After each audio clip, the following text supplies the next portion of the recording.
Boa noite, irmãos. Como já dissemos pela manhã, nós temos a grata satisfação de ter conosco no dia de hoje o pastor João Luiz Sá de Melo, pastor da Primeira Igreja Batista Cachoeiro de Itapemirim. É a idade, irmão, estou ficando velho mesmo. Cachoeiro de Itapemirim. Ele já nos falou pela manhã, estará nos falando agora, e conforme eu disse pela manhã, a comissão fez o convite ao pastor e já esteve aqui lá em meados do mês de dezembro, pregando aqui em nossa igreja. Nós o convidamos, ele depois de orar, entendeu que era a vontade de Deus, que ele participasse desse processo, e ele está junto com a igreja também orando ao Senhor, para que Deus faça na vida da igreja e também na vida dele a sua vontade. E nós, irmãos, como crentes em Cristo Jesus, dependentes da graça de Deus e submissos à vontade de Deus, devemos também estar em oração, pedindo a Deus que nos mostre qual é aquele homem de Deus que Ele tem para a sua igreja. Que não seja a nossa vontade, que não seja o nosso querer, mas que o querer de Deus seja mais uma vez uma realidade na vida da nossa igreja. O pastor está acompanhado da sua família. Para aqueles que não puderam estar de manhã, ele estará apresentando a sua família à igreja. Pastor, que Deus o abençoe e o use poderosamente. Agradeço desde já a acolhida, o carinho da igreja, na pessoa do irmão Sidney, a toda a comissão e o tratamento que temos recebido, tanto eu quanto minha família, desde ontem, aqui na igreja. E também a pessoa do irmão Ricardo, né, que na pessoa dele toda a igreja, porque representa aqui toda a igreja. Que bom, né, essa questão do netinho Natan, né? Natan hoje já estava aqui, já sentando aqui, eu falei, calma, né, você tem que... Ele chegou lá na porta, irmão Sidney viu, não, agora eu sou o pastor Natan, calma, né, Deus tem um tempo para tudo, tem um tempo para cada questão. Queridos, eu quero reapresentar então, minha família, Priscila, por favor, fique em pé, Amanda, Natan, todo pastor faz isso, mas no meu caso é verdade, né, eu sou casado com a esposa mais linda, né, que existe. Então, obrigado, pode sentar também. Priscila é educadora da nossa igreja, líder no Ministério de Crianças também, tem me ajudado e sido uma grande colaboradora e cooperadora do Ministério também. E ver aqui meus primos também, né? A Leila, o Jair, e Tia Léa não veio agora não, né? Tá certo. Ok? Enfim, queridos, vamos abrir a palavra de Deus. Jonas capítulo 1, eu quero ler com você o livro de Jonas, capítulo 1, versículos de 1 a 17. E quero compartilhar com você sobre o tema Para de Fugir. Um tema que nos estimula a examinar a nossa própria vida, examinar algumas atitudes que estamos tomando, e daí então colocarmos nossa vida na direção, no sentido que Deus tem para nós. Compartilhe a sua Bíblia, por gentileza, com aquele que está perto de você e não tem. Se você não tem a Bíblia, chega mais perto de quem tem. Se você acompanha ao vivo a transmissão desta celebração, dessa mensagem, abra também a sua Bíblia neste momento. Jonas, capítulo 1. Jonas, capítulo 1.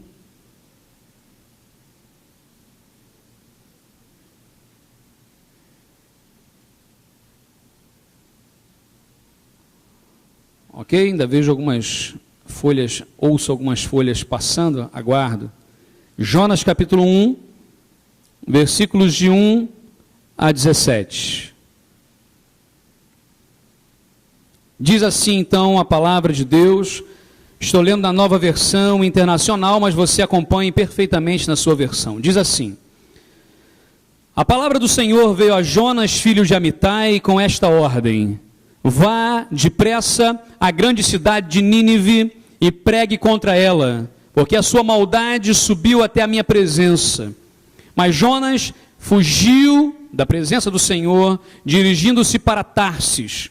Desceu à cidade de Jope, onde encontrou um navio que se destinava àquele porto. Depois de pagar a passagem, embarcou para Tarsis para fugir do Senhor. O Senhor, porém, fez soprar um forte vento sobre o mar e caiu uma tempestade tão violenta que o barco ameaçava arrebentar-se. Todos os marinheiros ficaram com medo e cada um clamava ao seu próprio Deus e atiraram as cargas ao mar para tornar o navio mais leve. Enquanto isso, Jonas, que tinha descido ao porão e se deitara, dormia profundamente. O capitão dirigiu-se a ele e disse: como você pode ficar aí dormindo? Levante-se, clame ao seu Deus, talvez ele tenha piedade de nós e não morramos. Então, os marinheiros combinaram entre si: vamos lançar sortes para descobrir quem é o responsável por esta desgraça que se abateu sobre nós. Lançaram sortes e a sorte caiu sobre Jonas. Por isso, lhe perguntaram: diga-nos, quem é o responsável por esta calamidade? Qual é a sua profissão? De onde você vem? Qual é a sua terra? A que povo você pertence? Ele respondeu: eu sou hebreu, adorador do Senhor, o Senhor dos céus, o Deus dos céus, que fez o mar e a terra. Então os homens ficaram apavorados e perguntaram: o que foi que você fez? Pois sabiam que Jonas estava fugindo do Senhor, porque ele já lhes tinha dito. Visto que o mar estava cada vez mais agitado, eles lhe perguntaram: o que podemos fazer com você para que o mar se acalme? Respondeu ele: peguem-me e joguem-me ao mar, e ele se acalmará. Pois eu sei que é por minha causa que esta violenta tempestade caiu sobre vocês. Ao invés disso, os homens se esforçaram ao máximo para remar de volta à terra, mas não conseguiram, porque o mar tinha ficado ainda mais violento. Eles clamaram ao Senhor: Senhor, nós suplicamos, não nos deixes morrer por tirarmos a vida deste homem. Não caia sobre nós a culpa de matar um inocente, porque tu, ó Senhor, fizeste o que desejavas. Em seguida, pegaram Jonas e o lançaram ao mar enfurecido, e este se aquietou. Ao verem isso, os homens adoraram o Senhor com temor, oferecendo-lhe sacrifício e fazendo-lhe votos. O Senhor fez com que um grande peixe engolisse Jonas, e ele ficou dentro do peixe 3 dias e 3 noites. Para de fugir. Vamos orar. Pai, a tua palavra, meu Deus, por si só tem todo o poder e toda a autoridade sobre nossas vidas. E nós cremos, ó Pai, que o Senhor já está operando em nossos corações, para que nessa noite haja salvação, para que nessa noite haja restauração e edificação de vidas, Pai. Meu Deus, toca em cada coração nesse momento, usa o teu servo como um mero instrumento em tuas mãos. Nós oramos em nome de Jesus. Amém, Senhor. Amém. Quem nunca fugiu? Quem é que nunca fugiu? Por exemplo, quando eu me lembro de quando eu era criança, não que eu fosse levado, né? Mas algumas vezes eu fugi da minha mãe para não apanhar. Minha mãe, até um certo momento da vida, ela ainda não tinha entregado a sua vida a Jesus, e ela perdia o controle e batia mesmo. E ela conta que depois de entregar a sua vida, até isso mudou. Ela batia com menos força, né? Mas continuava batendo. Mas eu fugi algumas vezes. Eu me lembro de 4, 5 anos, memórias longínquas, e ela conta a história, e eu saía correndo e escondia atrás da moita, como se ela não estivesse me vendo, né? E a gente, quando é criança, acha que ninguém está vendo. Quer ver? Criança, ainda de colo, até certa idade, você fala assim: se esconde, ela tapa os olhos. Porque ela tapando os olhos, ela acha que ninguém está vendo. Ela sumiu, desapareceu. Quem é que nunca fugiu? Quem é que nunca fugiu de crianças maiores para não apanhar? Quem é que nunca fugiu para não ser assaltado? Eu me lembro, quando eu era adolescente, eu estava indo para a igreja, eu era membro da Igreja Batista no Lins de Vasconcelos, durante toda a minha infância e adolescência, até ir para o seminário, até sair para pastorear. Minha vida se passou ali na igreja do Lins. Eu me lembro que eu estava indo a pé para a igreja, e quando eu vi na rua Pedro de Carvalho, em direção à igreja, há um rapaz do outro lado, ele me olhou para o meu braço, estava com um relógio. Eu falei: esse negócio não vai dar certo. Eu atravessei a rua, ele atravessou também. Eu atravessei para o outro lado e comecei a correr. E corri, eu acho que eu nunca corri tanto na minha vida. Eu corri, ele veio correndo atrás. Eu entrei numa vila que saía na outra rua, atravessei, cheguei na igreja, parei no portão, olhei, cadê? Sumiu. O medo me fez fugir. E eu fugi naquele dia. A gente também foge de trânsito. Aqui no Rio é mais complicado, mas lá em Cachoeiro eu entro em qualquer ruazinha, eu saio, mas eu não fico naquela avenida principal que está engarrafada de jeito nenhum. Obrigado, irmã.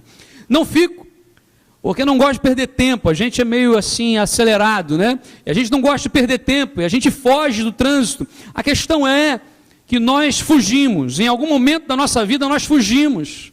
Fugimos de um confronto com o chefe no trabalho, fugimos de uma conversa desagradável com o empregado, fugimos de uma conversa necessária, porém difícil com o cônjuge, fugimos.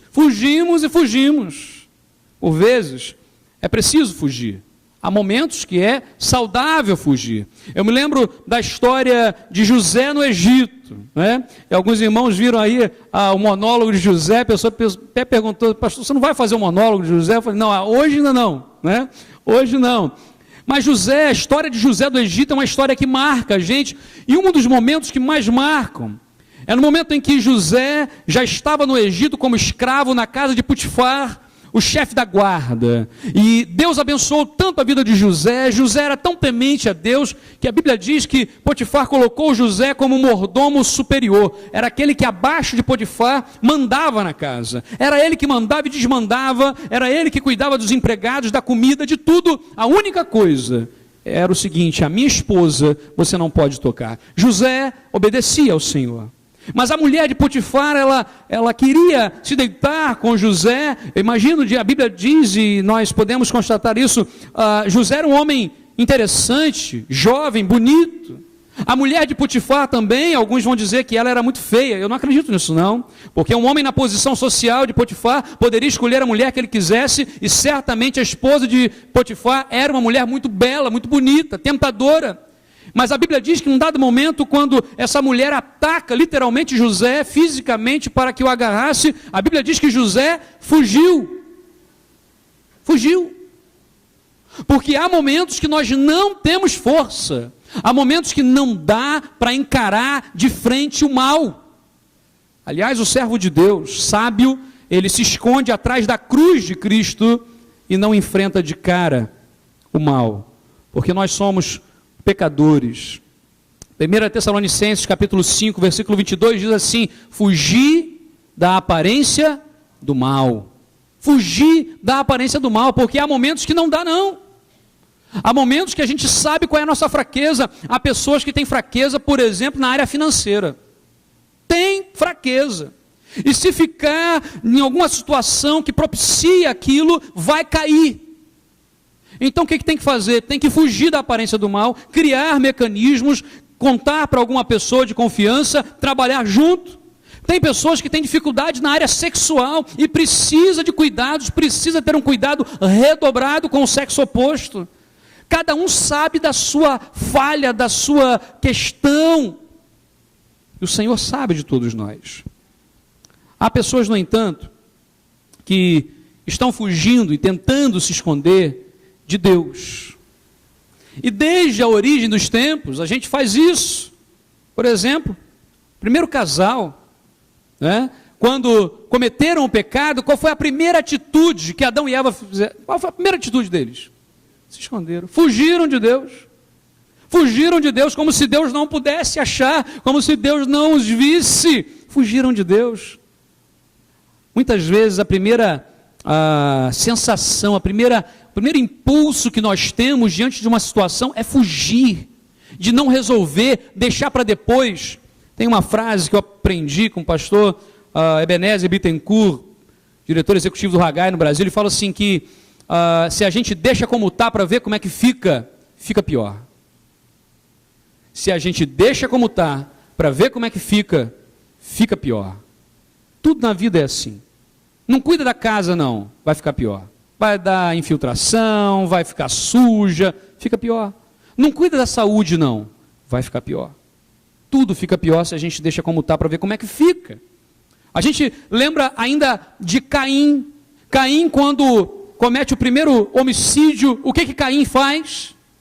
Foge.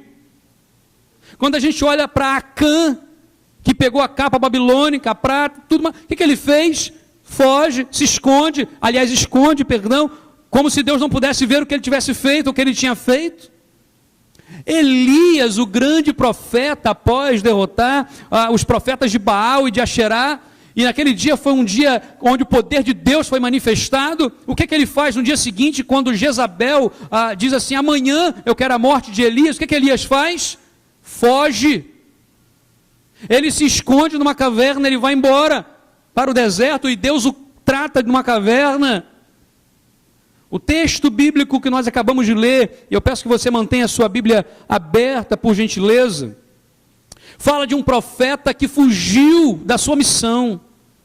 Deus deu uma ordem para o profeta Jonas e ele fez outra coisa, ele foi para a direção contrária, para longe, indiferente aos ninivitas, com ódio mortal daquele povo, e nós vamos examinar o porquê dessa atitude de Jonas, e talvez muitos de nós fizéssemos a mesmíssima coisa na situação dele.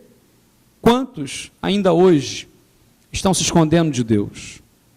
Há pessoas que se escondem de Deus não vindo à igreja.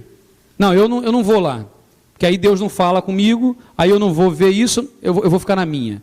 Mas há pessoas que se escondem, ou pelo menos tentam se esconder de Deus, sabe aonde? Dentro da igreja. Dentro da igreja. Eu quero dizer para você que não há como fugir de Deus.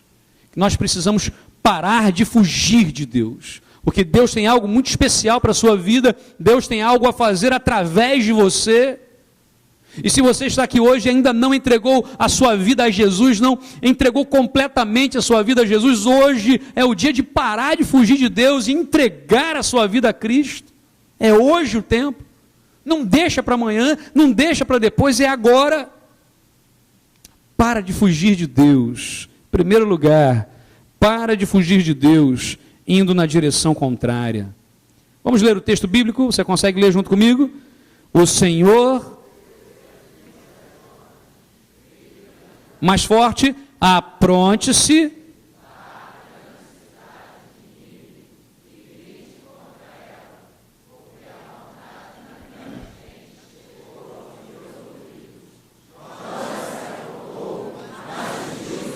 Bem forte agora, indo na direção contrária, para a Espanha, para longe do Senhor.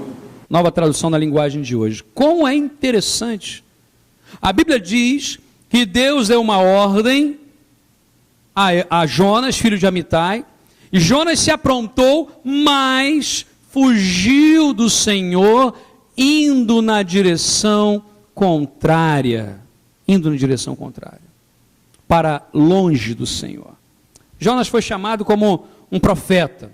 Sua missão: pregar a grande cidade de Nínive. Nínive que era poderosa, Nínive que era famosa na sua época, Nínive que era uma mega cidade, aproximadamente 120 mil habitantes para a região, para a época, era uma cidade gigantesca. O inimigo constante de Israel, a Assíria, Nínive, capital da Assíria, povo perverso, povo que tratava mal os seus inimigos, povo que era odiado por todos os povos ao seu redor.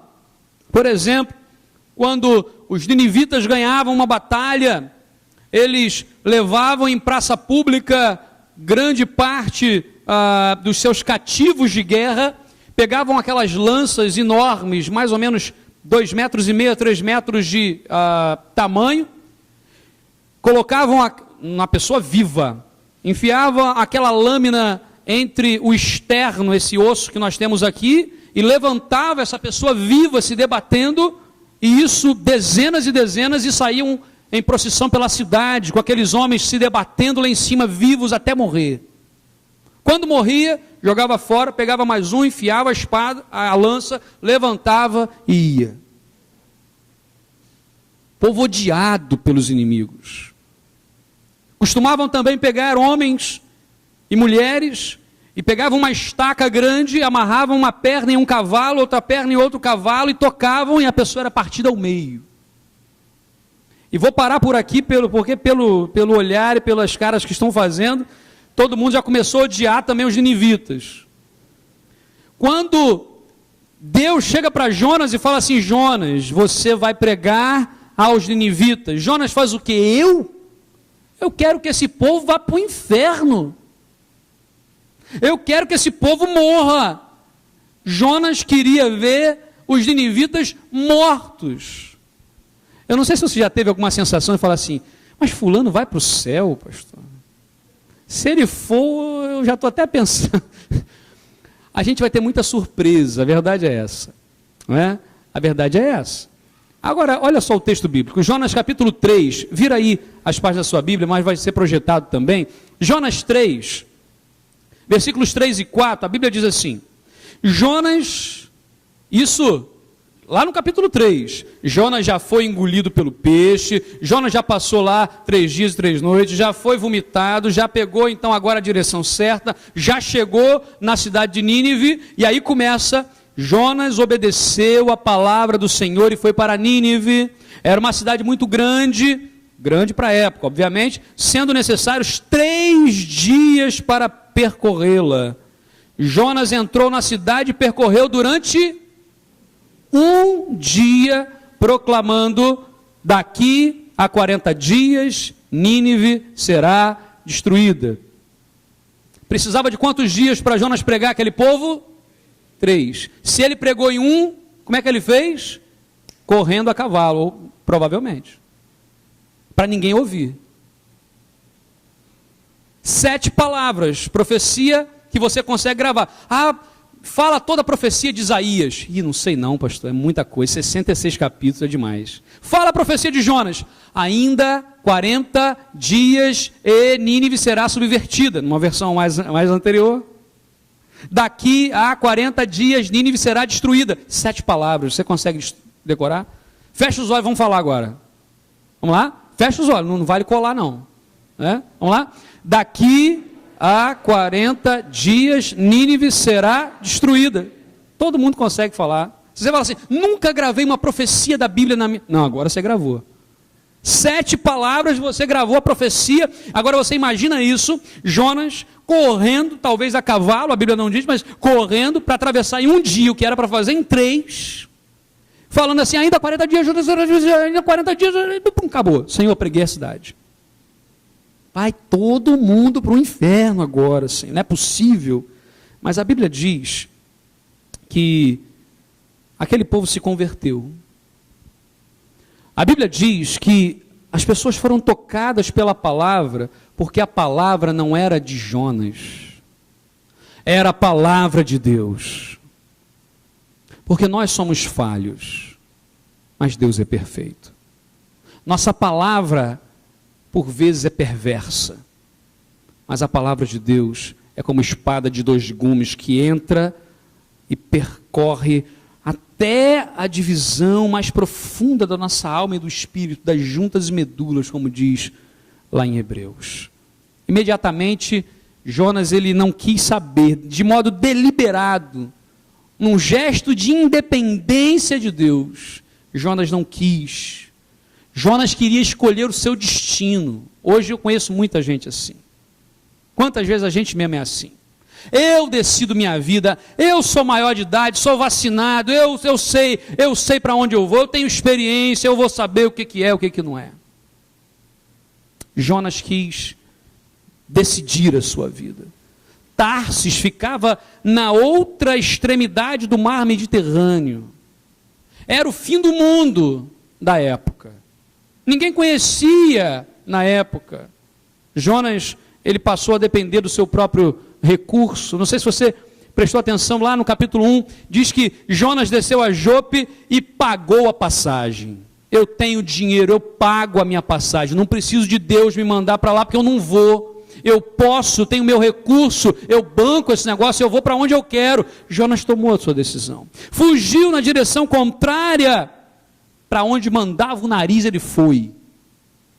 Provérbios capítulo 14, versículo 12, a Bíblia diz: há caminhos que parecem certos, mas podem acabar levando à morte. Você já entrou num caminho na sua vida, já escolheu, já fez alguma decisão que parecia estar certo, mas que no final não estava? Há caminhos que ao homem parecem ser corretos, mas o seu fim é a morte. Jonas estava indo na direção contrária, fugindo de Deus. Nossas certezas são incertas, não são certas. Precisamos tomar muito cuidado para não perder o rumo da vida, porque Jesus é o caminho, a verdade e a vida, e ninguém vai ao Pai senão por Jesus, por Ele. Para de fugir de Deus. Segundo lugar, pois Ele te conhece. Vamos ler todos juntos aqui? Agora diga, quem é o culpado de tudo isso? O que você está fazendo aqui? De onde vem?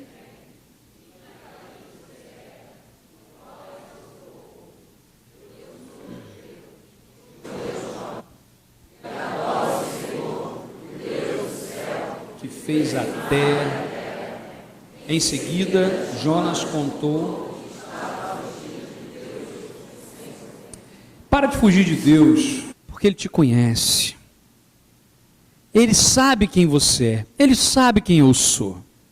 Há pessoas que fogem para dentro de si, né? Tentam se esconder, mas Deus conhece a gente. A Bíblia diz no Salmo 103 que Ele conhece a nossa estrutura, sabe que somos pó, Ele sabe quem a gente é, sabe dos nossos anseios, sabe da nossa motivação.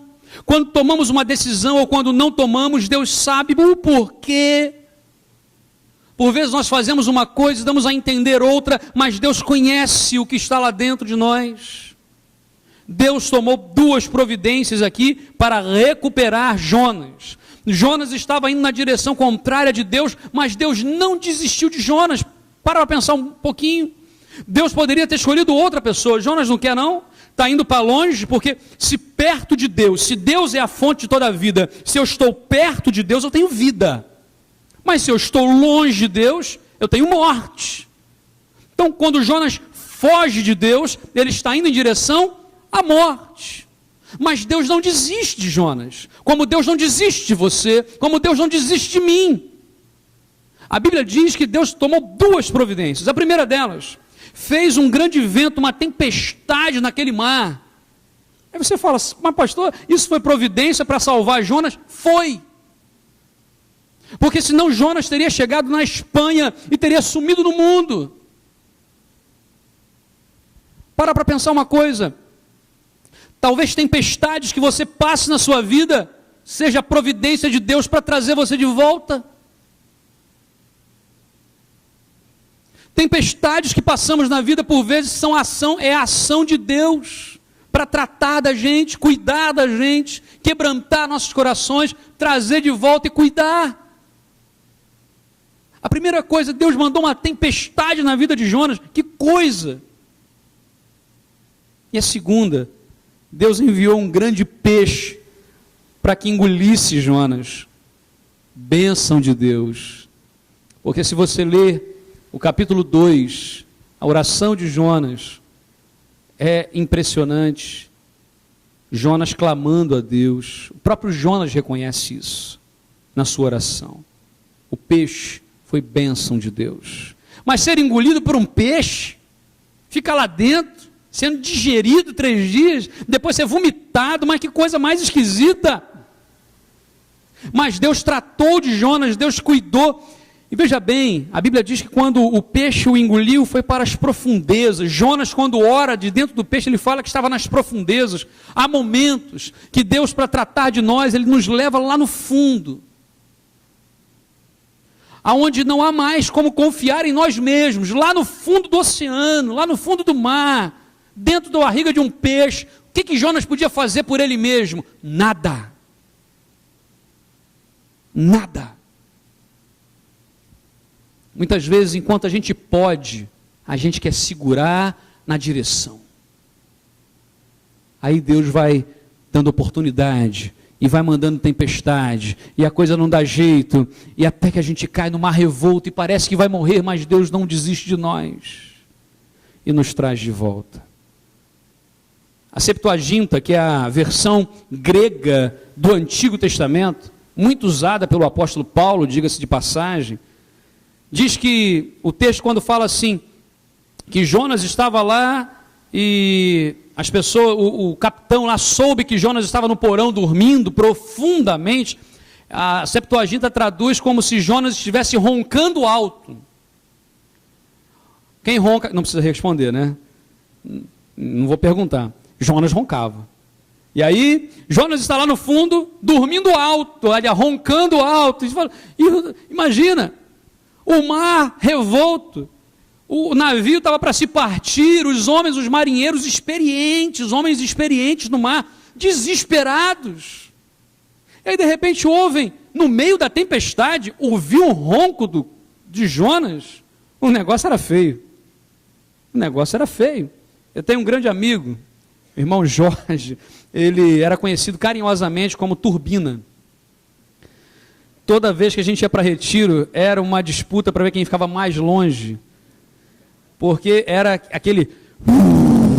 né? Ele disse que uma vez expulsaram ele do ônibus, ele estava indo do Rio para São Paulo para trabalhar, e ele pararam o ônibus, botaram ele para fora, porque ninguém aguentava, a pessoa não precisava dormir. Agora você imagina, tempestade acontecendo, todo mundo gritando, e dá para ouvir o ronco de Jonas. Jonas estava profundamente no sono.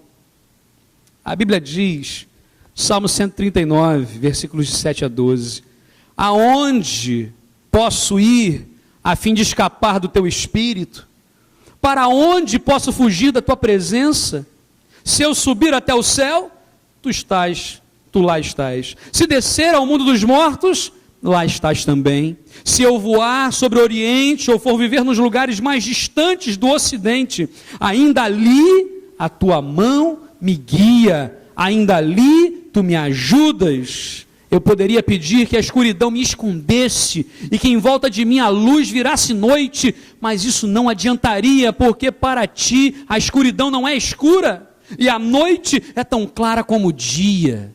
Poesia hebraica maravilhosa, o salmista orando ao Senhor, se derramando diante de Deus. Quantas vezes a gente tenta fugir, vamos para o Oriente, vamos para o Ocidente, não dá, porque Deus sabe quem nós somos, Deus conhece a gente, Deus sabe dos nossos esconderijos secretos, Deus sabe que Elias estava lá no deserto também para morrer, cuidou dele, deu comida para ele, deu uma missão para ele, volta e unge Hazael, rei da Síria, volta, eu tenho uma missão para você.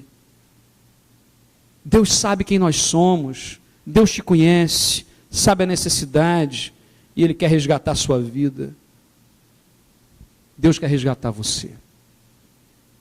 Terceiro e último lugar, para de fugir de Deus e seja finalmente acolhido por Ele. Vamos ler o texto? Versículos 15 a 17. Em seguida, os marinheiros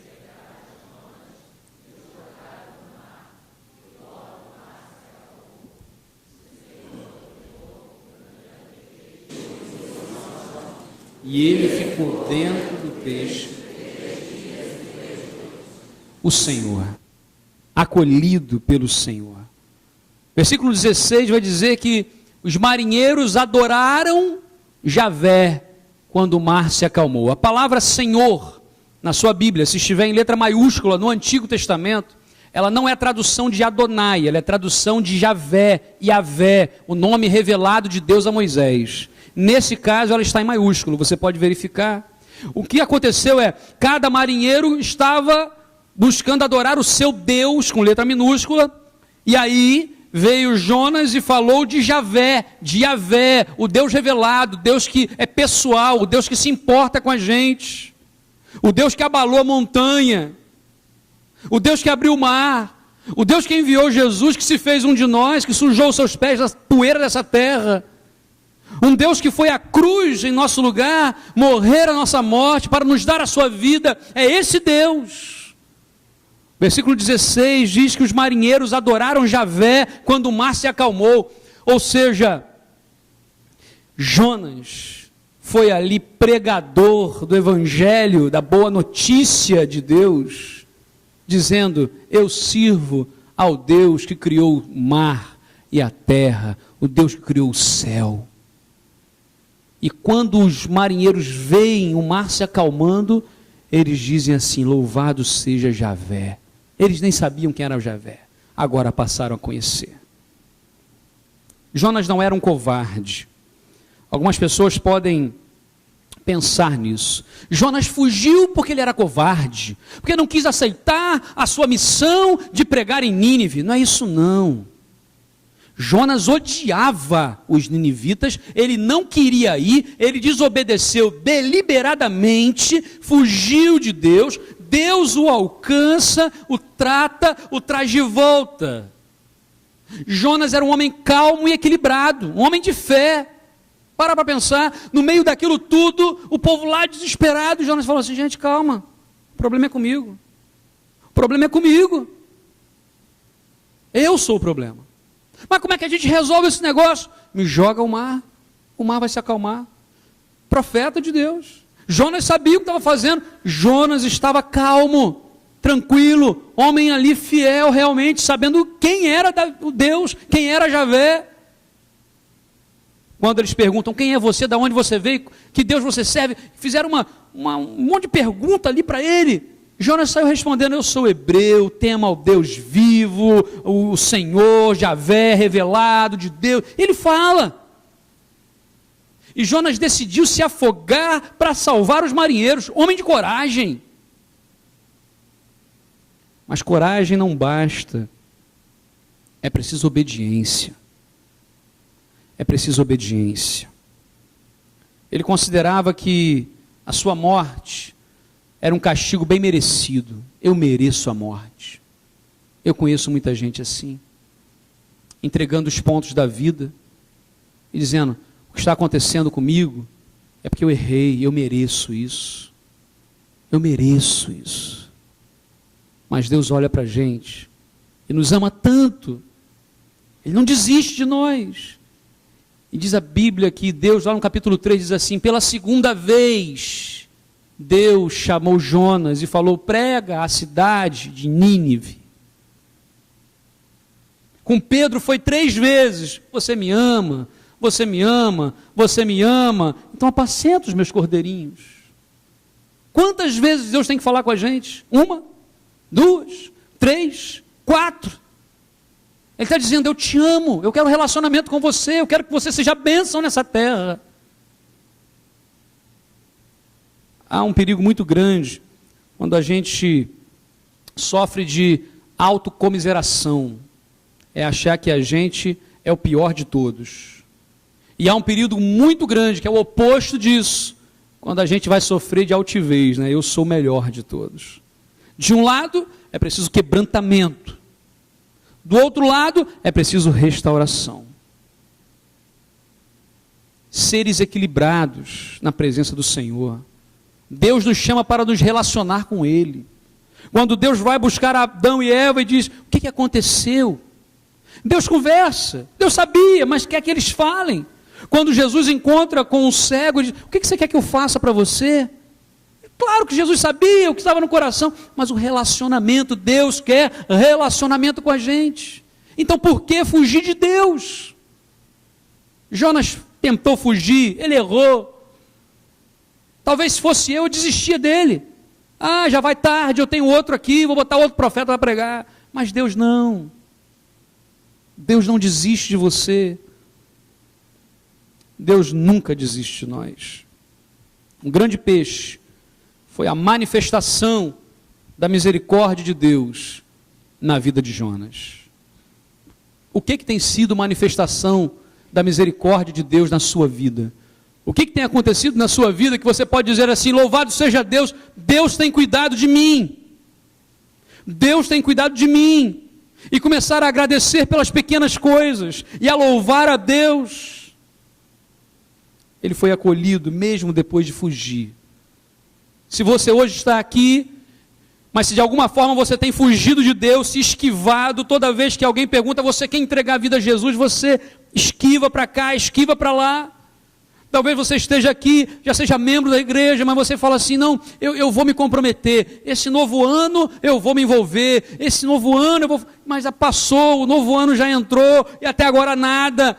Hoje é o momento, Deus está te dando uma nova chance, uma nova oportunidade. Para de fugir, não se esconda mais de Deus, não fuja mais de Deus, não vá mais na direção contrária, para de fugir.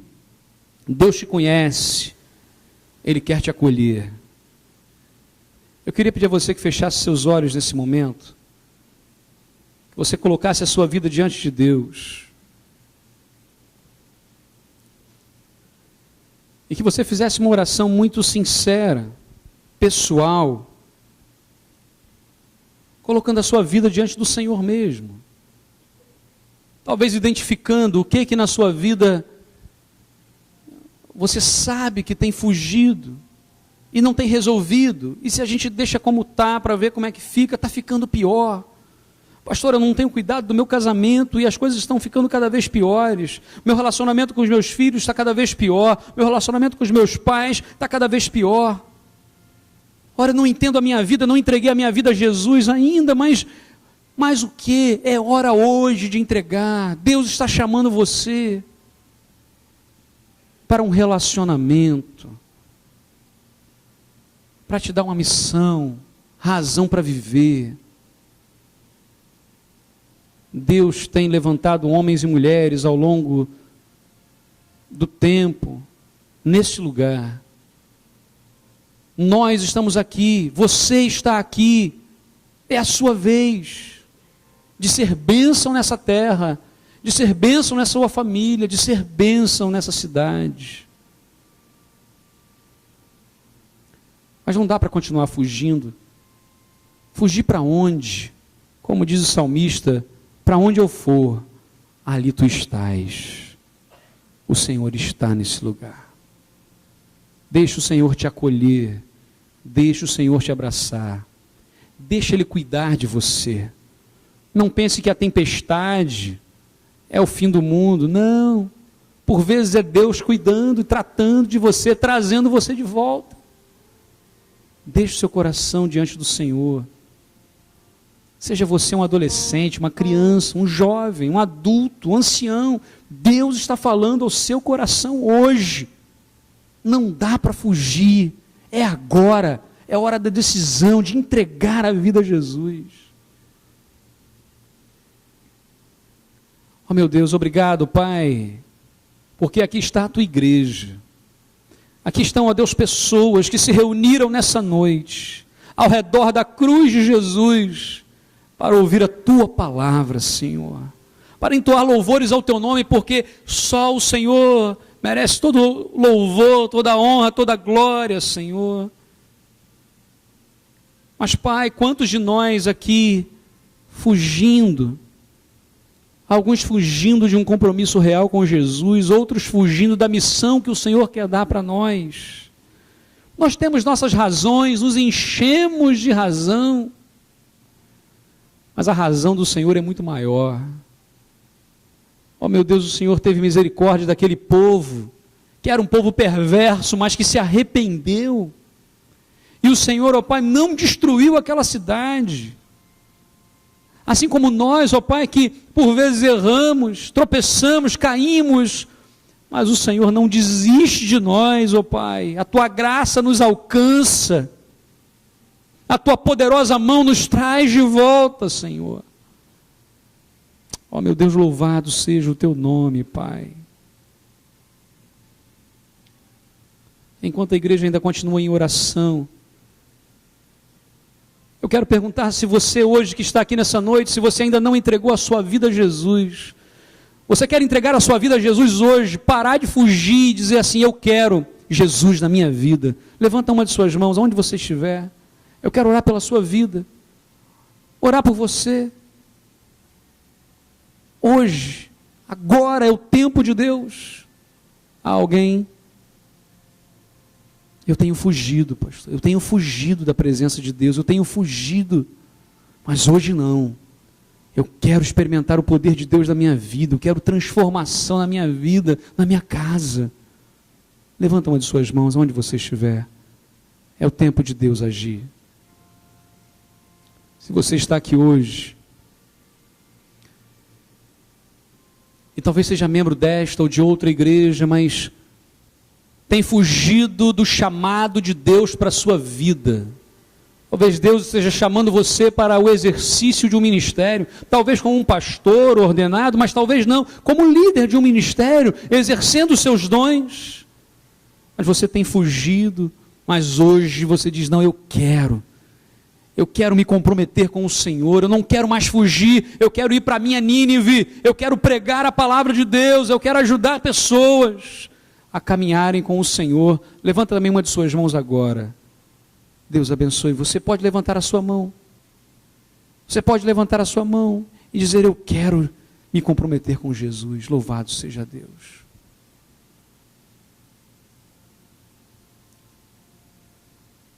Quero convidar você a ficar em pé nesse momento, toda a igreja. Eu vou pedir a você que dê as mãos. Você pode fechar os corredores aqui embaixo, lá na galeria, mas dê a mão à pessoa que está perto de você. E não dá mais para fugir, não dá mais para sair da presença de Deus. Deus tem algo muito especial a realizar na sua vida através de você. Talvez sejamos como Jonas em algum momento e tenhamos nossas razões, nossas verdades, mas é o tempo de submissão e obediência ao Senhor. Então feche seus olhos e vamos orar juntos aqui. Pai, louvado seja o teu nome, Senhor, porque a tua palavra, meu Deus, encontra lugar em corações aqui nessa noite. E assim, ó Deus, como Jonas fugiu, quantas vezes nós também fugimos, tentamos fugir da tua presença, relutamos, ó Pai, quanto ao chamado que o Senhor tem para a nossa vida. Mas, ó Deus, não dá mais, porque nós entendemos o teu grande amor por nós, ó Pai. Aliás, nós não conseguimos entender que tão grande amor é esse, porque nós não merecemos, ó Pai, mas a tua graça nos alcança. As tuas misericórdias, ó Pai, se renovaram nesta manhã, e esta é a razão de não termos sido consumidos, ó Pai.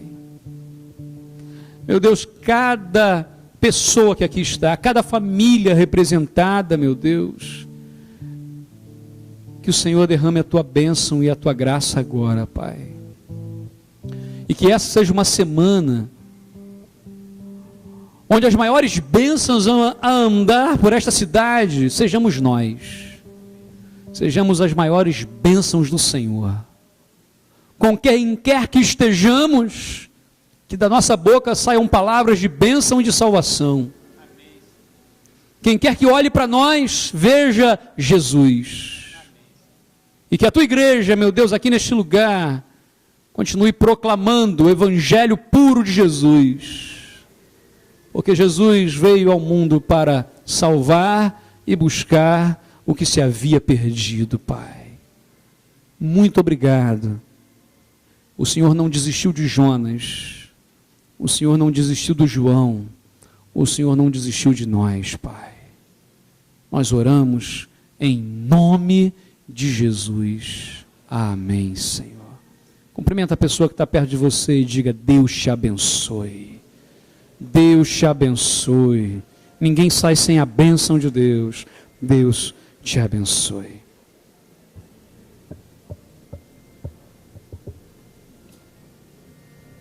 Quero devolver a palavra, irmão Ricardo, e dizer, Deus abençoe. Amém. Obrigado pelo carinho, obrigado pelo tempo que passamos aqui. Que Deus abençoe.